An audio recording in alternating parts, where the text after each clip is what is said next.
me tell you about two people. We're making a movie. We just made a movie, actually. The movie will be out September 28th. It's called The Blind.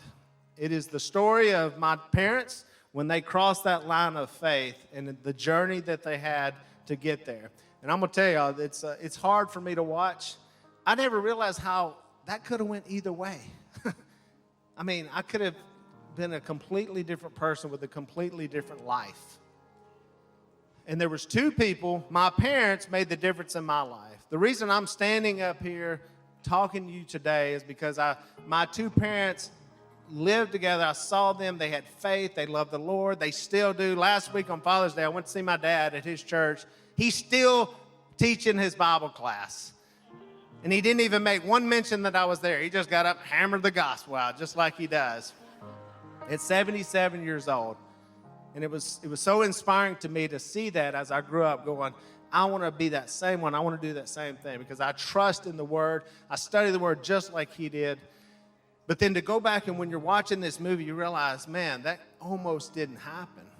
Phil was so far away from the Lord. He was a terrible dad. He was a terrible husband. He'd gotten fired from his job. And really, most everybody in life had given up on him. He'd kicked mom. Myself, I was the youngest kid. He kicked all of us out of the house, and he was running with the devil for sure. But there was two people that cared about him. One was his sister, Aunt Jan. Jan was a Bible-toting, holy roller person who was not going to give up on her brother. And she had asked question after question after question, and it wasn't resonating with her brother. So she goes to this preacher, and she says, will you go study the Bible? Will you go share with my brother the gospel of Jesus Christ? And I'm sure this preacher was like, yeah, we're just telling him to come to church. No, he ain't come to church. Well, we can meet him somewhere. Well, he runs a bar. Oh, which bar in town? It's not even in this town. It's in Arkansas. And that preacher got in that car and drove to that bar and sat down with a young 28-year-old Phil Robertson to preach him the good news about Jesus. He was led by the Spirit, and he showed him Jesus. And my aunt, she told that preacher, she said, if you convert Phil, he'll convert thousands.